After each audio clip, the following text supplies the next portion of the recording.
Hare Krishna, Dandavat Pranam. This is the first selfie video I ever made in my life. So this is my offering to Srila Gurudev for his Centennial Vyasa-puja. I already wrote something, but I want to also make this short video. Oh Gurudev, you've taught me and the world so many things.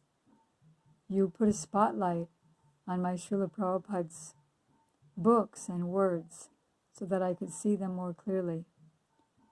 You've given me a shovel to dig deeply into his words and books so that I can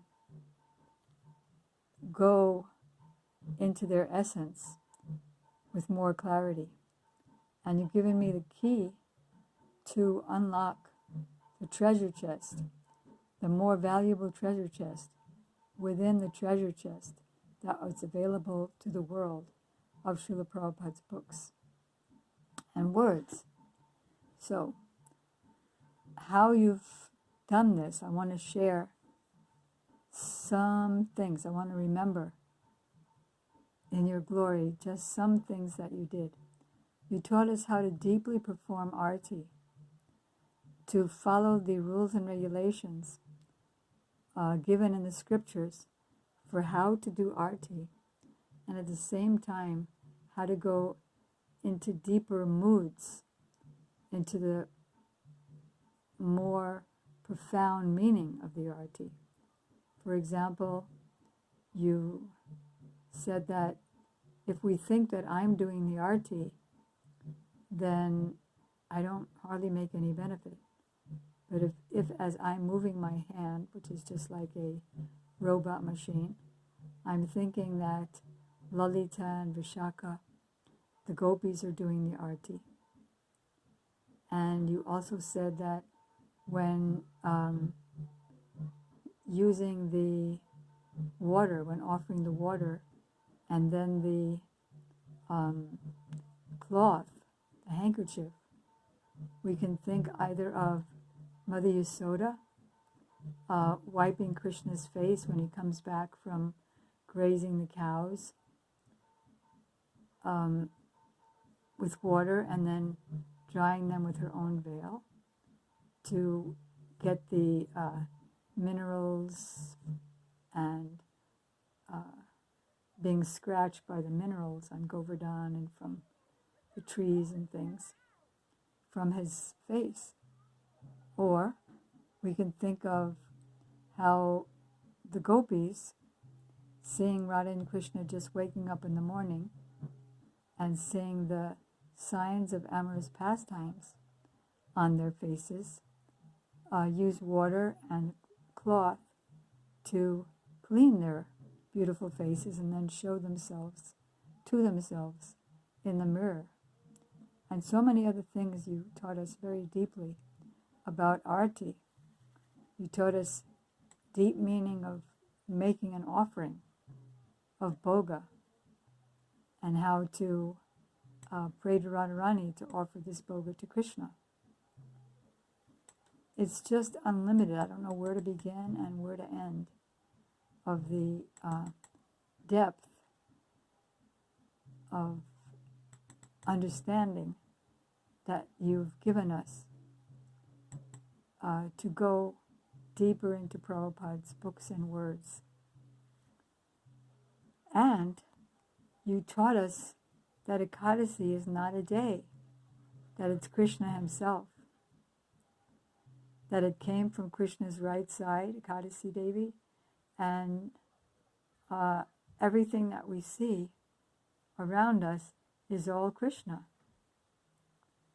You explained about the material reasons, physical, healthful reasons for observing Ekadasi, and many pastimes in relation to Ekadasi, and also the spiritual reasons for observing Ekadasi.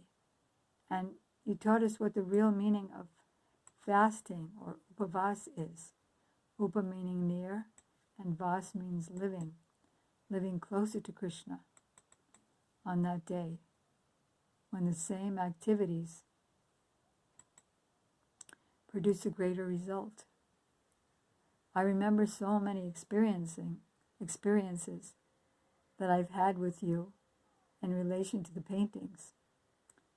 I remember that when you had me start painting the Brahma Gita, that is Radharani speaking to the bumblebee, as I originally read in Srila Prabhupada's Krishna book back in the late 60s.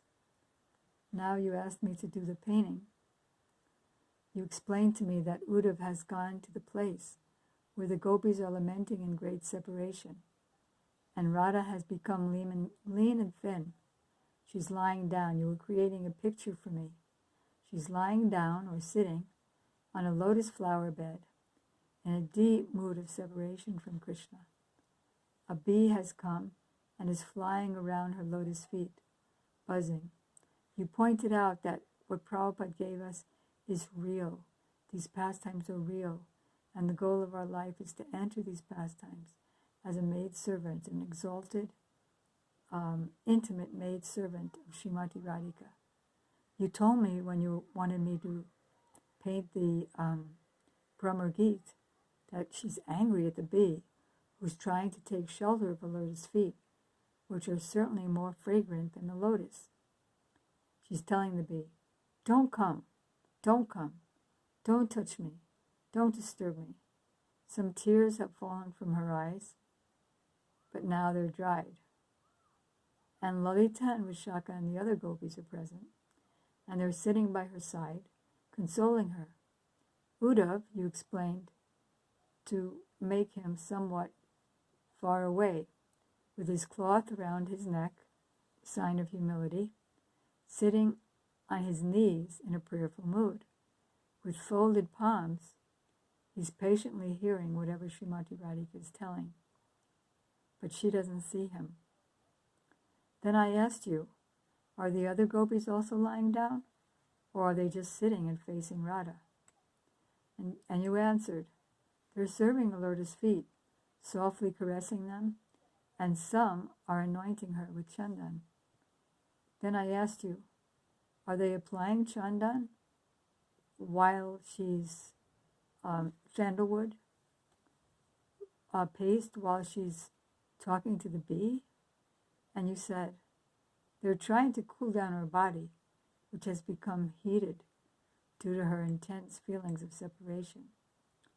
But even the flower petals of her bed have become dried up due to the heat of her body. All the manjaris present with her are feeling her separation mood. They are in Tadatma, a feeling of oneness at heart with her, and all are very much in anxiety for her. Because of her happiness, in her happiness they become happy, and in her separation mood they become so worried. Then you told me that there's a lake full with lotuses right there to be put in the painting.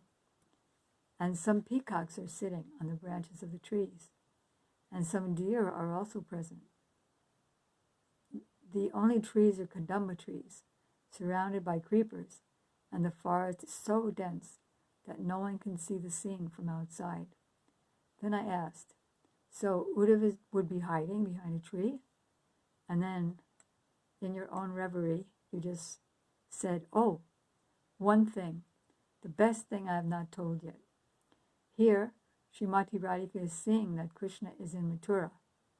So like he wanted me to make these like thought bubbles above her head. Meaning, Krishna's in Mathura, meeting with so many princesses, his beloveds, and he's having to pacify and satisfy each one of them, one after another. To one he's saying, please give up your man. Another one has already entered into man, and another has just given up her man.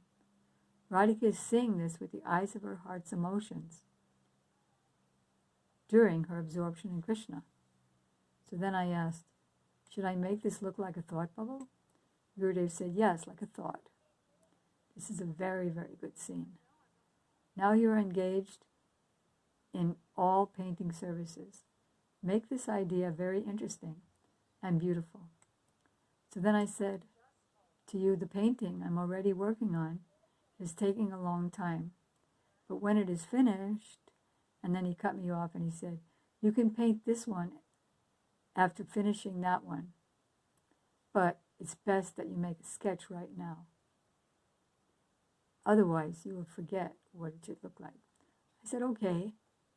And all the the princesses in the room with one Krishna?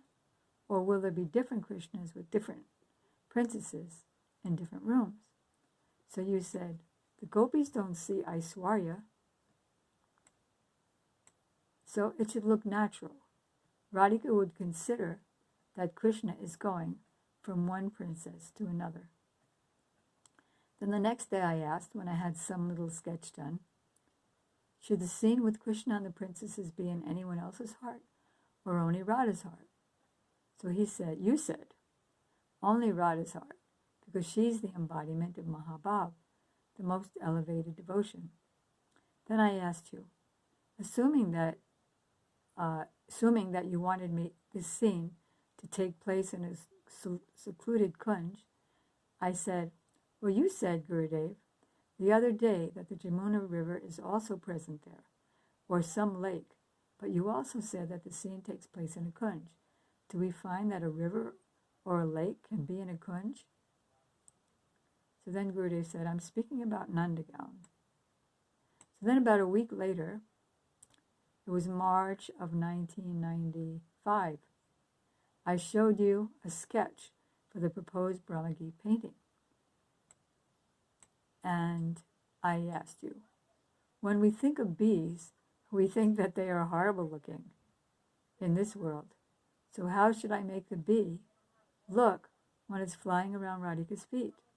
And then you said, it should be flying near her feet. And then I said, but what I'm trying to say is that, of course, this bee is supposed to be beautiful. So what does a bee look like in Vrindavan? And then he just said, like you have it here, but of course more beautiful. Then he said, where's Uddhava? So I pointed to him in the sketch. He's here, far away. And then you said, yes, he should be very far away. And so I never finished that painting. It never got beyond the sketch. Why? Because at that time, you said, oh, there are winds.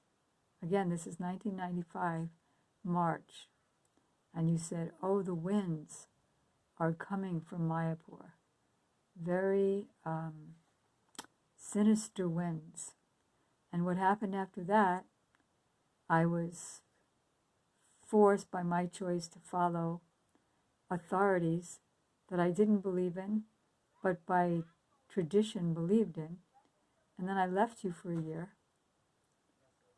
And then when I came back, you engaged me in painting for your Bhagavad Gita. And I asked you, so Gurudev, you always teach that the goal of life is to become a maidservant of Radharani, and now you're asking me to go to Kurukshetra and paint Bhagavad Gita? And so then you said, yes, if you paint Bhagavad Gita, I'll give you Braj Prem. So, very good. And then you engaged me in painting so many other pictures, and I never got back to that Brahma Gita. So my hope is that somebody else will please you by completing this painting and spreading it around the world under your guidance.